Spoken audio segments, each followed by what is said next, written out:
The bitter wind howled across the Montana plains, cutting through Cole Morgan's heavy sheepskin coat as if it were nothing more than a thin cotton shirt. February of 1878 was proving to be the harshest winter he'd seen in his 28 years, and he'd seen plenty of brutal ones growing up in these unforgiving territories.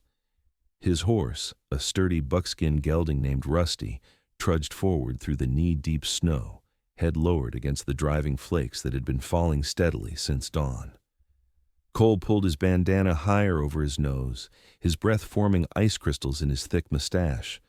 The journey back to his small ranch should have taken half a day, but the unexpected blizzard had slowed his progress to a miserable crawl. He'd been a fool to ride into town for supplies with storm clouds gathering, but his coffee and flour had run out 3 days prior, and a man had his limits. "Just another few miles, old boy," he murmured to Rusty, patting the horse's snow-crusted neck. "Then it's a warm stable for you and a hot fire for me."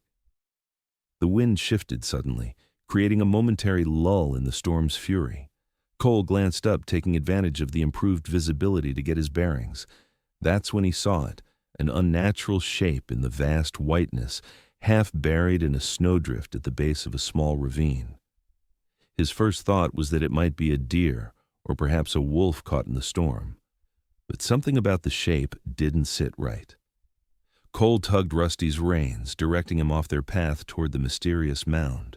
As they drew closer, his stomach tightened. Not an animal. A wagon overturned and nearly buried. Cole dismounted quickly, his boots sinking deep as he trudged toward the wreckage. The wagon lay on its side, one wheel broken clean off, the canvas cover torn and flapping wildly in the wind. No sign of horses. They'd either broken free or been taken. "Hello," he called, his voice swallowed by the howling wind. "Anyone there?" Only the storm answered him. He moved closer, examining the wagon. Recent tracks, quickly filling with fresh snow, told him this accident hadn't happened long ago. Cole pulled his revolver from its holster, a precautionary habit born from years in a territory where danger often came without warning. He circled the wagon, looking for signs of life. The contents had spilled out, crates, trunks, household goods scattered and rapidly disappearing beneath the accumulating snow. This was no trader's wagon, but a family's possessions, people moving west. That's when he spotted it, a small hand protruding from a snowdrift several yards from the wagon. Cole's heart hammered in his chest as he holstered his gun and ran, dropping to his knees beside the snow-covered form. He dug frantically, scooping away handfuls of snow until he uncovered a woman's face, her skin pale as the snow itself, lips tinged blue. For a terrible moment, he thought he was too late. Then he saw the faintest puff of breath in the freezing air. Alive, but barely. Cole continued digging until he had freed her from her frozen prison. She wore a heavy woolen dress and coat, but they were soaked through, stealing her body heat rather than preserving it. "Madam, can you hear me?" Cole gently tapped her cheek. No response. He looked around quickly, assessing the situation. No sign of others, though they could be buried nearby. The woman needed warmth immediately, or she wouldn't survive. Decisions in the wild country often came down to brutal math: who could be saved, who couldn't. Cole gently lifted the woman into his arms. She was lighter than he expected, her body limp as a rag doll. He carried her to Rusty, who stood patiently in the driving snow. "Sorry, boy. Extra weight coming," he murmured, somehow managing to mount while cradling the unconscious woman. He positioned her across his lap, her head against his shoulder, and wrapped his coat around them both as best he could. Cole cast one last look at the wagon. If there were others, he couldn't see them, and searching properly would take time the woman didn't have. He'd come back when he got her to safety. "Hiya!" he called to Rusty, turning the horse toward his ranch. The sturdy animal seemed to sense the urgency and pushed forward through the drifts with renewed determination. The journey was painfully slow. Cole kept one arm tight around the woman, occasionally checking that she still breathed. Her face was pressed against his chest, partially sheltered from the wind. As they rode, he spoke to her, nonsense words of encouragement that the storm carried away. Stay with me, madam. Not far now. You hang on. His small ranch finally appeared through the curtain of snow, a modest log cabin with a connected barn, smoke still rising from the chimney thanks to the banked fire he'd left that morning. Cole had never been so grateful to see the place. He rode directly to the cabin door, dismounting awkwardly while trying not to drop his precious cargo. Kicking the door open, he carried the woman inside, where the lingering warmth from the morning's fire greeted them. "Rusty, I'll be back," he called, knowing the loyal horse wouldn't wander far. The woman was his first priority. Cole laid her gently on his bed, a simple frame with a straw-filled mattress. Her clothes were soaked through, her skin ice-cold to the touch. He stoked the fire quickly, adding logs until flames leapt high, then returned to her side. The next part was awkward but necessary. Cole had seen enough Montana winters to know that wet clothes could kill as surely as any bullet. With practiced efficiency and as much propriety as the situation allowed, he removed her outer garments, averting his eyes when possible. Beneath her coat and dress, she wore the expected layers of petticoats and undergarments, all damp from the snow. He found a clean flannel shirt and a pair of wool socks, the best he could offer. After changing her into the dry clothes and wrapping her in every blanket he owned, Cole finally had a moment to look at the woman he'd rescued. She was young, perhaps in her early 20s, with auburn hair that fell in damp waves past her shoulders. Her features were delicate, a small straight nose, high cheekbones, and full lips that still held a worrying bluish tint. Around her neck hung a simple silver locket. Cole touched her cheek gently. Still too cold. He knew what needed to be done next, a frontier remedy as old as time itself: body heat. He hesitated only briefly before climbing under the blankets beside her, fully clothed, and pulling her against his chest. "Forgive me, madam," he murmured, "but I aim to see you live through this day." Outside, the storm raged on, snow piling against the cabin walls, while inside, Cole held the stranger close, willing his warmth into her frozen body and wondering what circumstances had brought her alone into the teeth of a Montana winter. Hours passed. Cole dozed intermittently, always waking to check on his patient. He'd risen twice to tend the fire and look after Rusty, bringing the horse into the small attached barn and removing the saddle. Each time he returned to the woman's side, resuming his position beside her, monitoring her breathing. Sometime during the long night, he noticed a change. Her breathing deepened, her body gradually warming. By the gray light of dawn, some color had returned to her cheeks, though she remained unconscious. Cole prepared a broth from some of his precious supplies, hoping to get something warm into her when she woke. The blizzard had eased by morning, leaving behind a transformed landscape of pristine white drifts. Cole stood at the window, coffee cup in hand, watching the sun break through scattered clouds. He needed to go back to the wagon, to search for others or at least gather her belongings. But he couldn't leave her alone, not yet. A soft sound from the bed caught his attention. The woman stirred, her eyelids fluttering. Cole moved quickly to her side, sitting carefully on the edge of the mattress. "Madam, can you hear me?" Her eyes opened slowly, revealing irises the color of summer sage. She blinked in confusion, gaze darting around the unfamiliar cabin before settling on his face. Recognition flickered there, though Cole was certain they'd never met before. Her lips parted, cracked and dry from the cold. When she spoke, her voice was barely a whisper, raspy from the cold and disuse, but the word was unmistakable. "Cole?" he startled, pulling back slightly. "How do you know my name?" Her brow furrowed in confusion, eyes closing briefly as if the effort of speaking had exhausted her. When she opened them again, there was fear in her gaze. "Where am I? What happened?" Her voice was stronger now, edged with panic as she tried to sit up, only to fall back weakly against the pillow. "Easy now," Cole soothed, reaching for the cup of broth he'd prepared. "You're safe. I found you half buried in the snow yesterday next to an overturned wagon. Brought you here to my place. You nearly froze to death." Her eyes widened as memories seemed to return.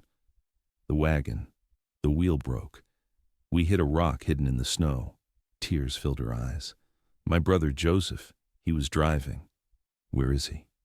And my father? Cole's stomach sank. I only found you, madam. The storm was bad, visibility poor. I'll head back there today to look for them. A sob escaped her, quickly stifled behind her hand. Cole awkwardly offered her the broth. You need to get something warm inside you. Then we can talk more. May I ask your name? She accepted the cup with trembling hands. Emma. Emma Turner. She took a small sip of the broth, then looked up at him with those remarkable eyes. And you're not Cole? He shook his head. I am, Cole Morgan. But we've never met, Miss Turner. How did you know my name? A flush crept into her pale cheeks. I don't know. It just came to me when I woke. Strange. She took another sip of broth, avoiding his gaze. Cole studied her, puzzled. He'd have remembered meeting someone like Emma Turner before. The territory didn't have so many unmarried young women that one could simply forget such an encounter. Where were you headed, Miss Turner? Before the accident. Hillcrest, she replied. My father bought land there. We were going to start a new life, her voice caught. After my mother passed last year.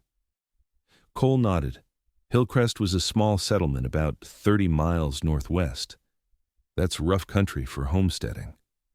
My father is, she caught herself, was determined. He fought in the war, then tried farming in Kansas. The drought drove us out.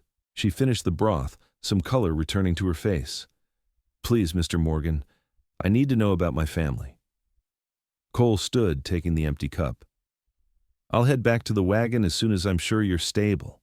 The storm's passed, so tracking should be easier. I'm coming with you, Emma declared, attempting again to sit up. Cole gently pressed her back down with a hand on her shoulder. Madam, with all due respect, you nearly died yesterday. You're in no condition to travel. They're my family, she insisted, though her voice betrayed her weakness. And they'd want you alive and well, Cole countered. I promise I'll do everything possible to find them. You have my word. Emma searched his face, seemingly judging his character. Whatever she saw there must have satisfied her, because she nodded reluctantly. Your clothes are still drying, Cole added, suddenly aware of their situation. I had to, that is, they were soaked through. I hope you understand it was necessary. A blush deepened on her cheeks. Of course. Thank you for saving my life, Mr. Morgan. Cole, he corrected, inexplicably wanting to hear her say his name again. Just, Cole is fine. Cole, she repeated softly, and something in her tone made his heart skip a beat. Please be careful. And if you find them. She didn't finish the sentence, but he understood. I'll be back before sundown, he promised. There's food on the table if you feel strong enough to eat. Best you stay in bed, though. He gathered his gear quickly, rifle, rope, shovel, then paused at the door. Lock this behind me. Not likely anyone's out in this weather, but better safe than sorry. Emma nodded, watching him with those remarkable eyes that seemed somehow to know him. As he closed the door, he heard her soft voice once more. Cole, thank you. The words stayed with him as he saddled Rusty and set out into the blinding whiteness, following his tracks from the day before, now mere indentations in the fresh snow. The mystery of how she knew his name tugged at his thoughts. Cole wasn't a superstitious man, but out here in the territories, he'd seen enough to know there were things beyond simple explanation. The trail back to the overturned wagon was slow going. Drifts had formed overnight, sometimes reaching Rusty's belly, but the horse plowed forward with the steady determination that had made him Cole's favored mount for the past 5 years. When they finally reached the wagon site, Cole's heart sank. The vehicle was now almost completely buried, just the edge of one wheel visible above the snow. He dismounted, tethered Rusty to a nearby tree branch that poked above the drifts, and began his grim search. It took nearly an hour of digging through the packed snow before he found the first body, a man in his 50s, partially pinned beneath the wagon. His eyes were open, staring sightlessly at the brilliant blue sky. From his age and the resemblance to Emma, Cole guessed this was her father, No signs of injury beyond some bruising. The cold had taken him, likely while trying to free the wagon. The second body was harder to find. Cole spotted a boot protruding from a drift about 20 yards from the wagon, where the young man must have gone searching for help. Joseph Turner couldn't have been more than 19 or 20, his features forever frozen in a mask of determination. He'd died trying to save his family. Cole removed his hat, standing silently over the bodies of Emma's family. No one deserved to die like this alone in the merciless cold. He considered burying them here, but knew the frozen ground would make that impossible. The right thing would be to bring them back for a proper burial when the weather permitted. For now, he gathered what belongings he could find: a trunk with clothing, a Bible with family records, a small box of jewelry, and some letters tied with ribbon. Personal effects Emma would want to keep. The rest, furniture, household goods, would have to wait. He secured everything to Rusty's saddle, then fashioned a marker from broken wagon pieces, driving it deep into the snow where it would be visible even if more snow fell. The sun was low on the horizon by the time Cole turned back toward his cabin. The brutal task of telling Emma about her family weighed heavily on him. He'd delivered bad news before it was unavoidable in frontier life. But something about Emma Turner made this different.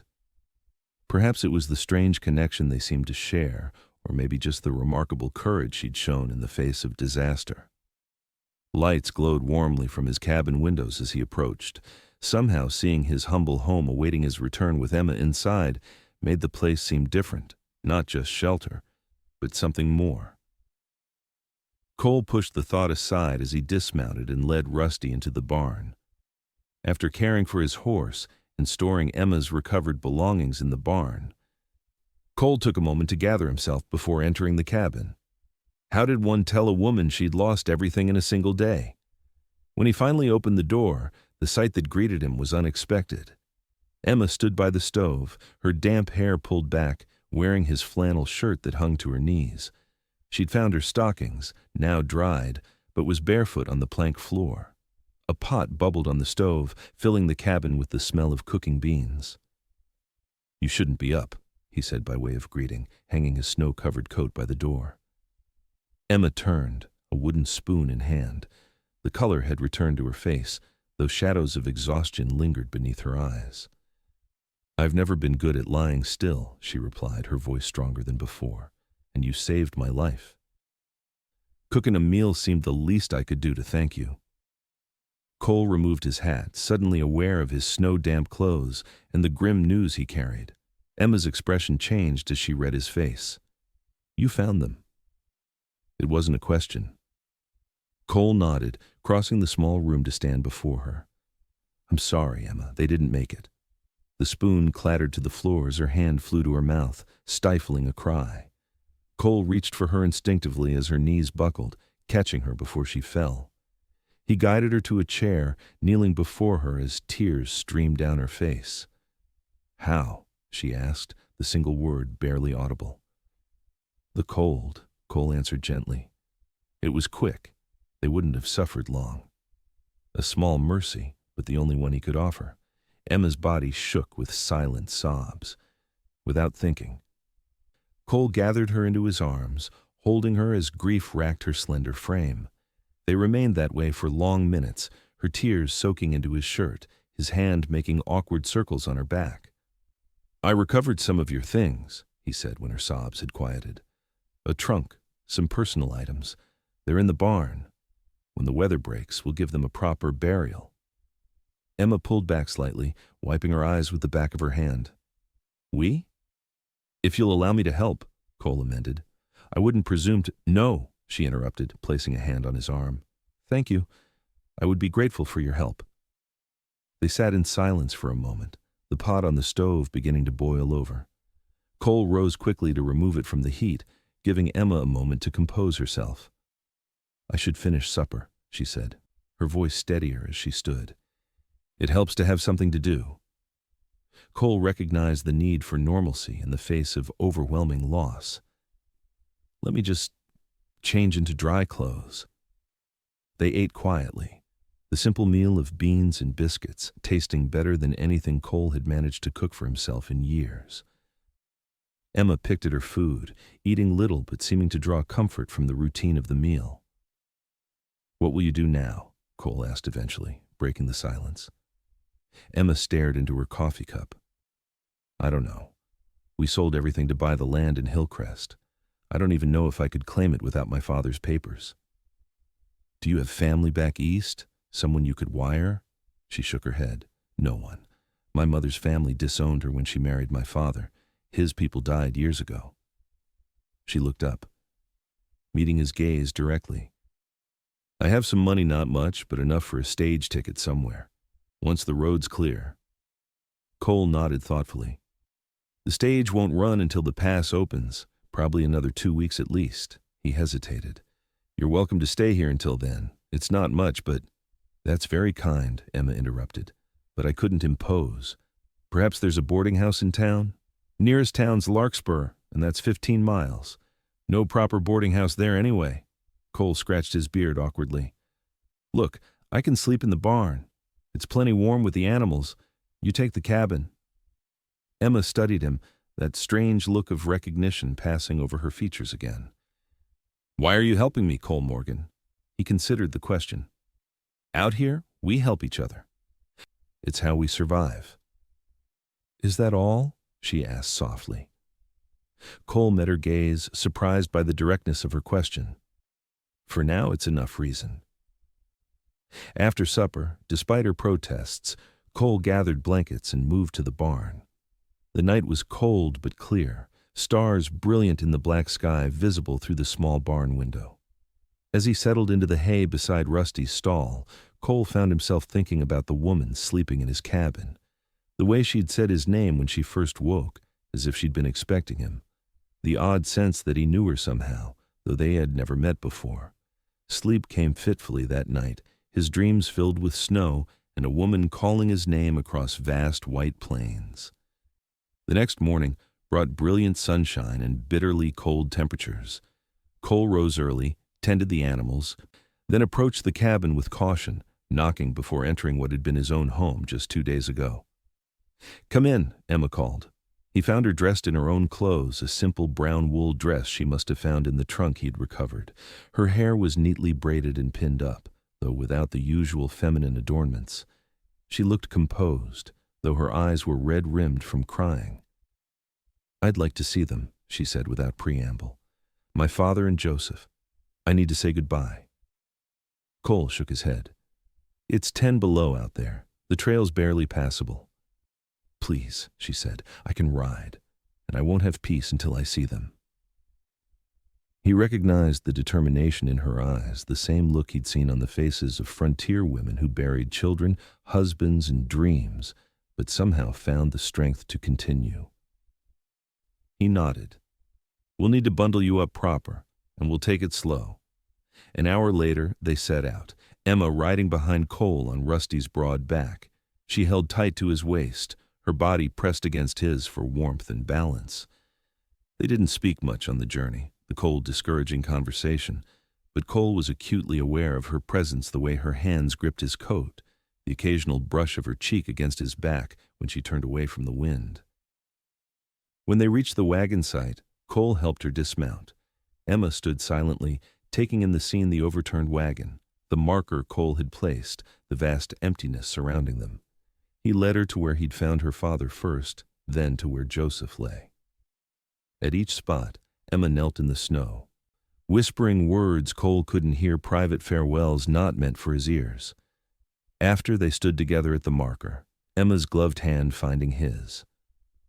"Thank you," she said simply, "for bringing me here, for finding them." Cole squeezed her hand gently. "When the ground thaws, we'll bring them to the cemetery in Larkspur. Do this properly." Emma nodded, her gaze distant. "I was right beside them when it happened. The wheel broke suddenly, and the wagon tipped. I was thrown clear, but they were trapped underneath. I remember trying to help, digging at the snow with my bare hands. Then nothing until I woke in your cabin." She looked up at him. "Why did I survive when they didn't?" Some things don't have answers, Cole replied. At least, not ones we can understand. They rode back in the same silence, but something had shifted between them, a shared experience of loss and survival that created its own kind of intimacy. The days that followed fell into an unexpected rhythm. Cole insisted Emma take the cabin while he continued sleeping in the barn, an arrangement she reluctantly accepted. During the days, they worked together, Cole handling his ranch chores, Emma taking over the cooking and mending his woefully neglected clothes. They talked during meals, slowly sharing pieces of their lives. Cole told her about growing up in Missouri, coming west after the war with nothing but a horse and determination. How he'd worked cattle drives, tried his hand at mining, and finally saved enough to buy his small spread 3 years ago. He didn't mention his brief failed marriage to a town girl who couldn't bear the isolation, or the child they'd lost before it drew breath. Emma shared stories of her childhood in Kansas, her mother's illness, her father's dreams of a better life in Montana Territory. She spoke of her love of books, how she'd once hoped to become a teacher before family responsibilities intervened. "I still don't understand how you knew my name," Cole said one evening as they sat by the fire. 2 weeks had passed since he'd pulled her from the snow, and the bitter cold had given way to the first hints of an early spring thaw. Emma looked into the flames, her fingers absently touching the silver locket she always wore. "I've been thinking about that. The night before the accident, I had a dream. There was a man who pulled me from the snow. I couldn't see his face clearly, but I knew his name was Cole." She smiled faintly. "When I woke in your cabin and saw you, it just came out." "A premonition?" Cole wasn't sure he believed in such things, but the frontier was full of story settlers who dreamed of disaster before it struck, miners who followed visions to rich strikes. "Maybe," Emma replied, "or maybe just coincidence. Dreams are strange things."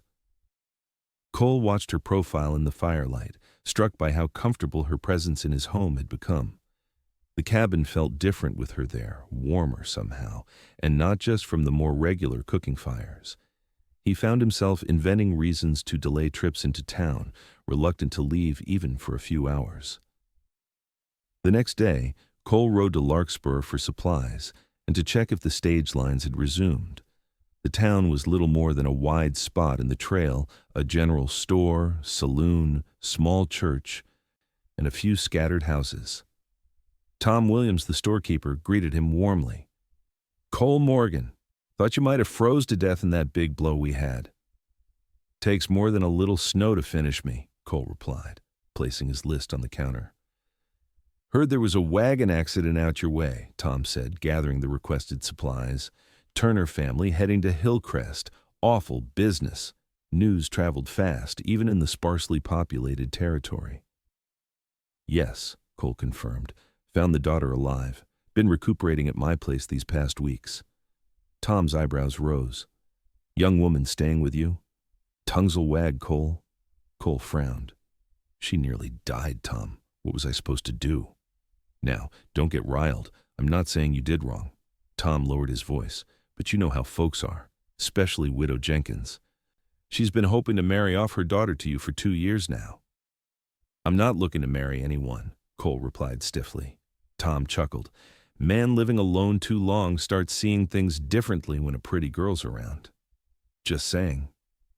Cole changed the subject. "Stage lines running yet?" "First one came through yesterday. Regular schedule starts next week, weather permitting." Tom studied him. "Your guest looking to leave?" "She'll need to get on with her life," Cole said, more curtly than intended. "What about the Turner land claim in Hillcrest? Any word on that?" Tom shrugged. "Far as I know, old man Hawkins is holding the deed at the land office in Helena. Without the buyer or proof of relation, it'll likely go back for sale after a waiting period."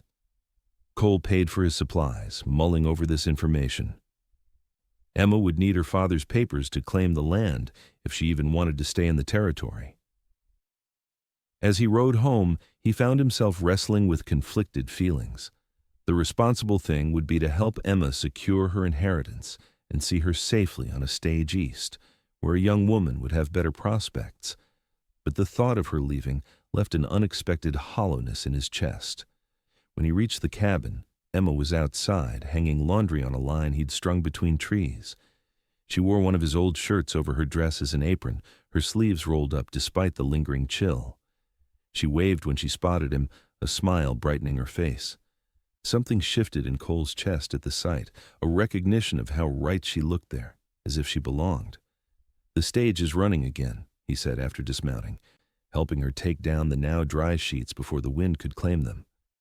"First one headed east comes through next week." Emma's hand stilled on the fabric. "I see." "I asked about your father's land claim," Cole continued. "It's being held in Helena. With the right papers, you might be able to claim it as his heir." She folded the sheet carefully, not meeting his eyes. "What would I do with land in Hillcrest? I know nothing about farming or ranching." "You could sell it," Cole suggested. "Use the money to start fresh somewhere." Emma nodded slowly. "That would be sensible."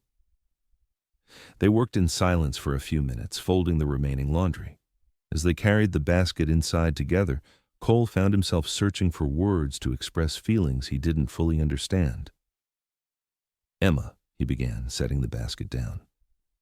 "These past weeks—" "I've been thinking," she interrupted, still not meeting his gaze. "I should repay you for your kindness, for the food and shelter. Perhaps I could leave some of the money from selling the land claim." "I don't want your money," Cole said, more sharply than intended. She looked up then, surprised by his tone.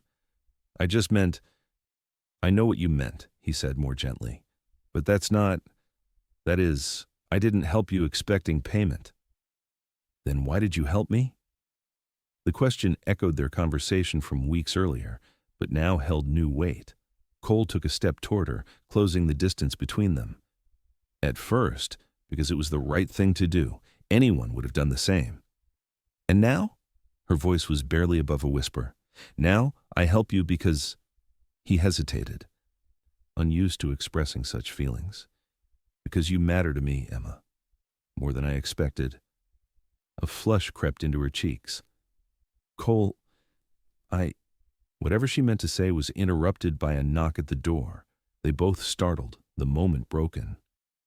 Cole moved to answer it, surprised to find Reverend Miller from the Larkspur Church standing on his porch, his horse tethered nearby.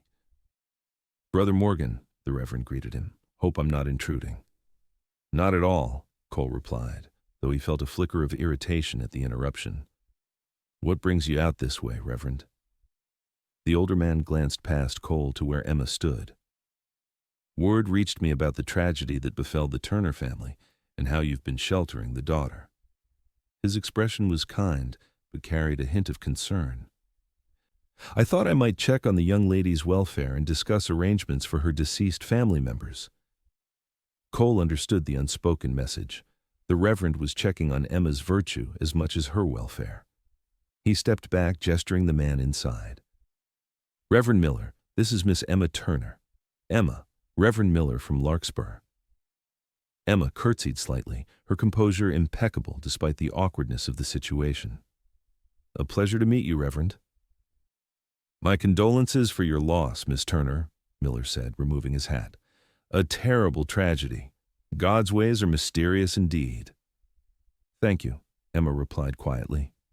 "Mr. Morgan has been very kind, allowing me to stay until transportation becomes available." The Reverend nodded, seemingly satisfied with her demeanor and explanation.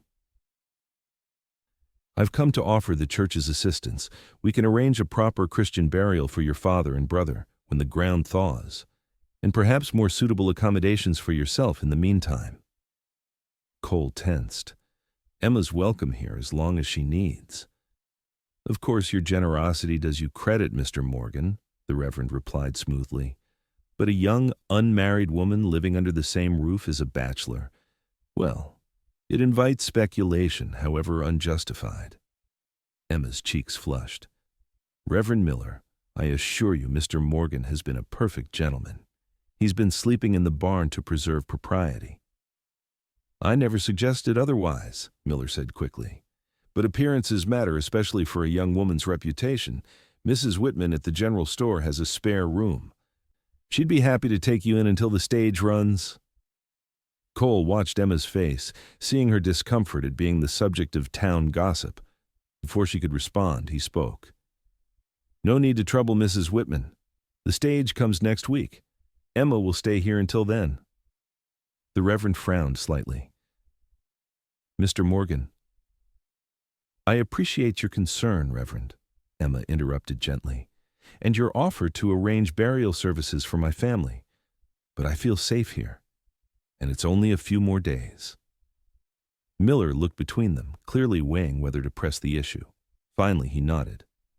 "Very well. I'll return Saturday next to discuss the burial arrangements. And Miss Turner, if you change your mind about accommodations, the offer stands." After the Reverend departed, an uncomfortable silence filled the cabin.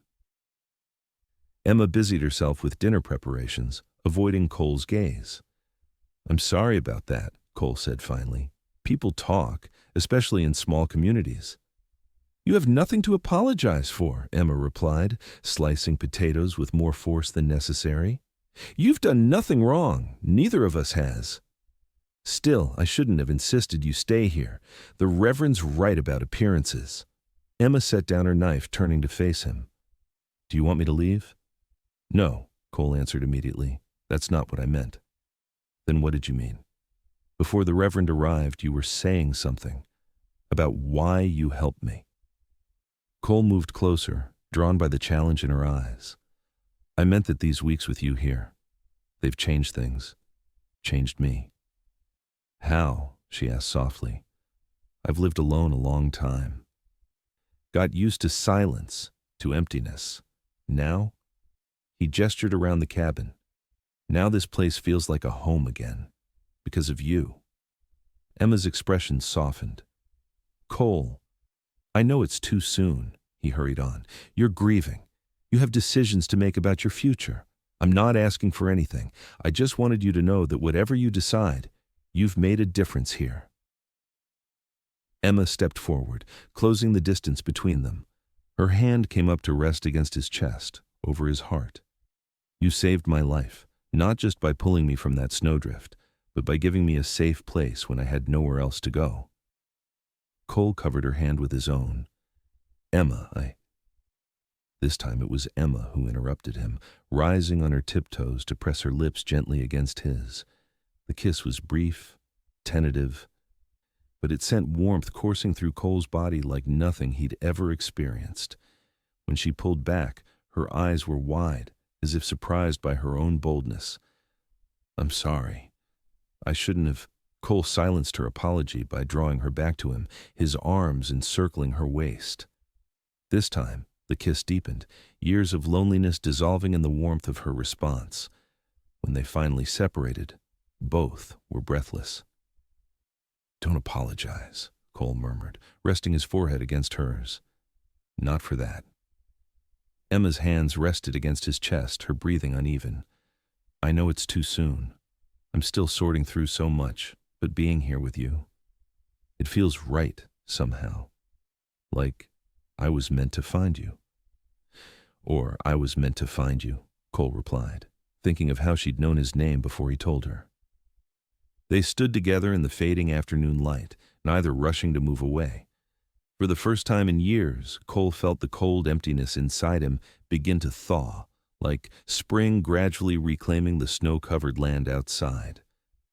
The days that followed held a new sweetness, tempered by the knowledge that Emma's departure loomed. They didn't speak directly of the kiss they'd shared, but something had changed between them. Touches lingered, gazes held longer, and conversations deepened. Cole found himself sharing stories he'd never told anyone about his childhood dreams, his brief marriage, even the child he'd lost. Emma, in turn, confided her fears about the future, her guilt at surviving when her family hadn't, and her secret ambition to someday write stories of frontier life. Each revelation drew them closer, building a bond neither had anticipated. On Thursday, 3 days before the stage was due, Cole rode into Larkspur to post letters Emma had written to her father's lawyer in the land office in Helena. While in town, he found himself outside the small jewelry store, staring at the modest display of rings in the window. The thought of asking Emma to stay had been growing in his mind, but doubt held him back. Was it too soon? Would she think his offer born of pity rather than genuine feeling?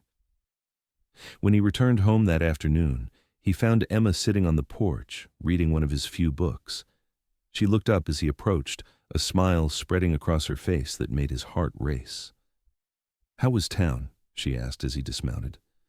"Same as always," he replied, securing Rusty to the hitching post. "Posted your letters." Emma marked her place in the book and set it aside. "Thank you. I've been thinking about what to do with the land claim, if I can secure it." Cole sat beside her on the porch step. "And?" "I'm not sure selling is the right answer," she said thoughtfully. "That land represented my father's dream. Letting it go feels like—" She trailed off. "Like letting him go?" Cole finished. She nodded. "Exactly.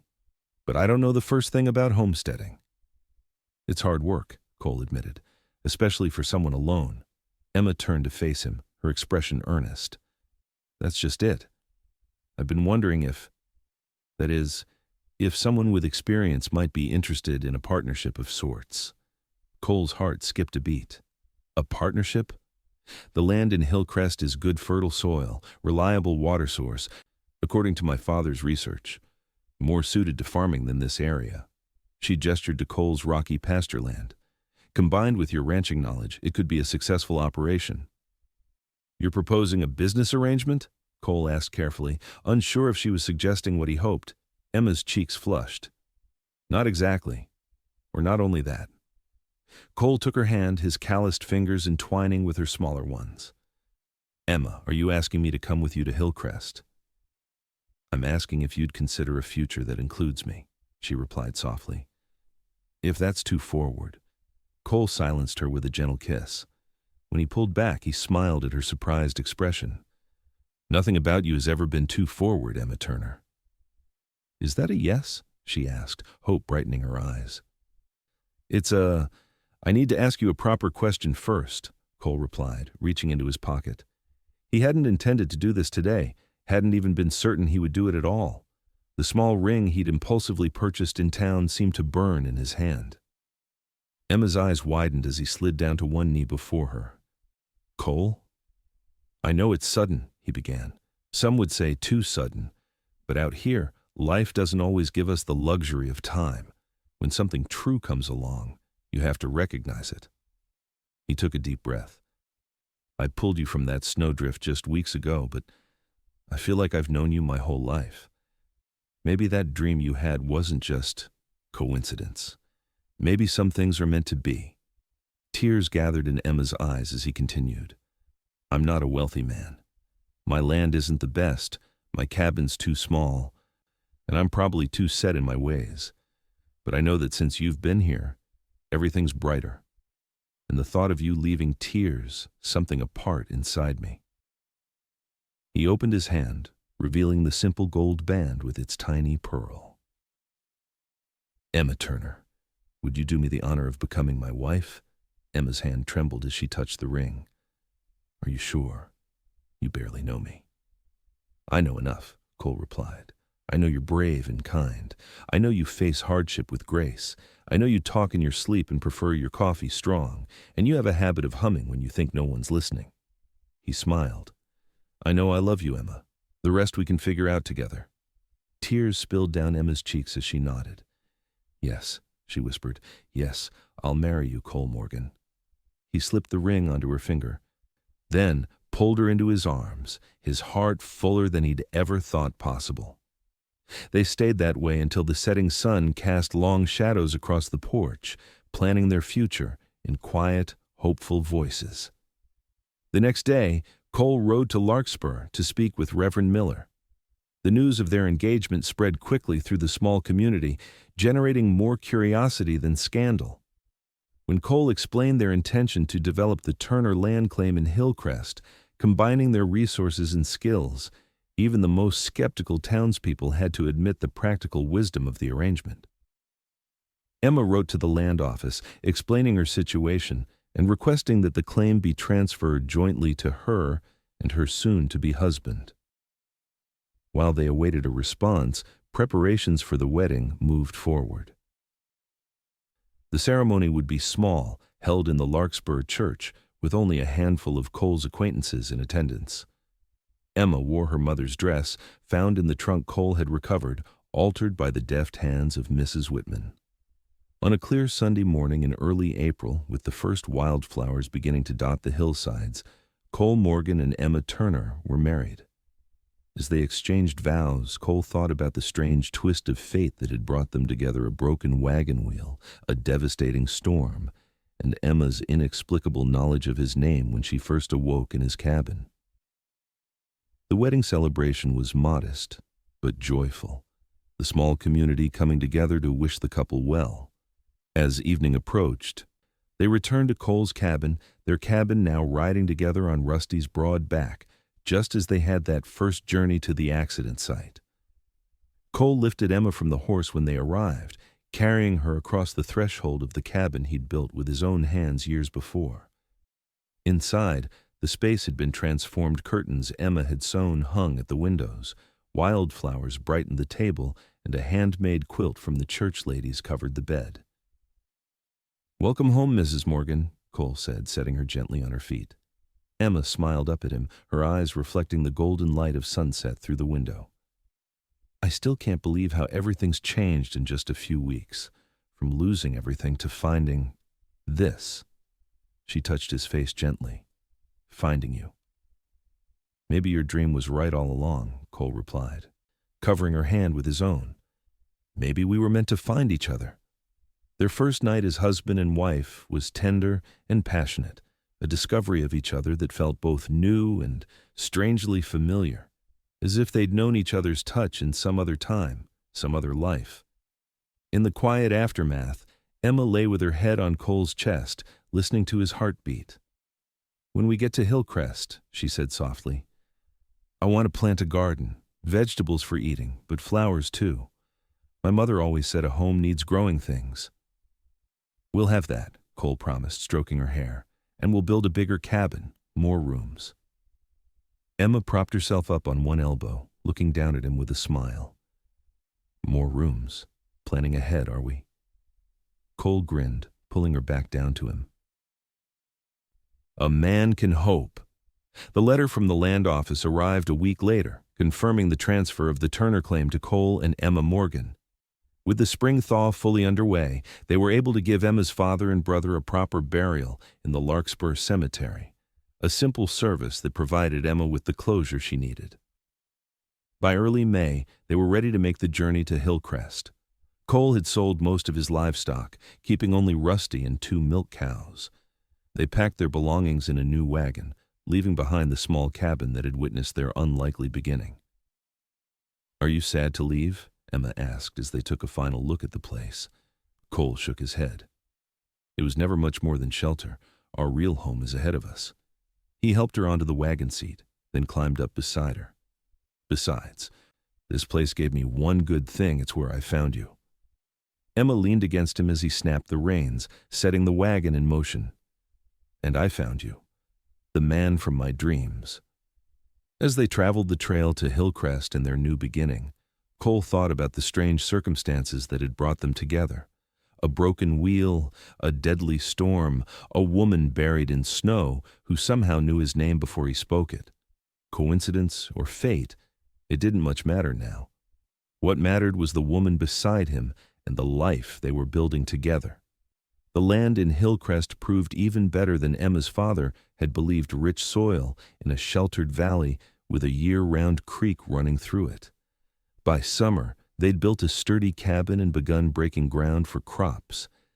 Emma's garden flourished in the fertile soil, and Cole's small herd of cattle grew with new calves born on the spring grass. When autumn came, painting the surrounding hills in gold and crimson, Emma shared news that completed Cole's happiness. She was expecting their first child, due in the early spring. As winter approached again, they prepared their home for the coming cold, stockpiling firewood and preserving the garden's bounty.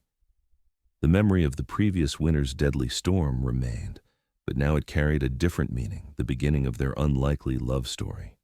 On a clear February night, exactly 1 year after Cole had pulled Emma from that snowdrift, Their daughter came into the world, small but strong, lunged, with her mother's sage green eyes and her father's determined chin.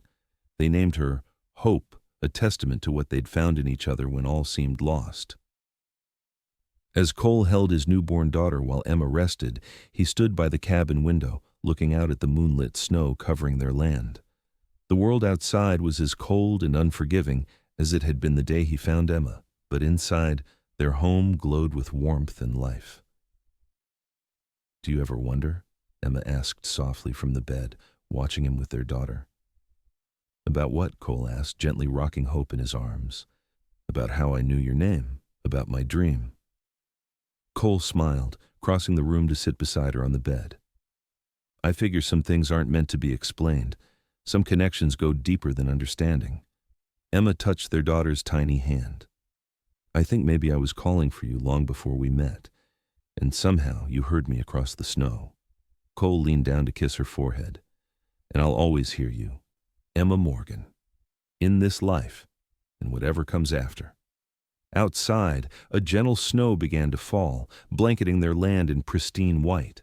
But inside their cabin, the cold couldn't reach them, sheltered by walls they'd built together and warmed by a love that had begun with a name spoken in recognition by a woman pulled from the snow.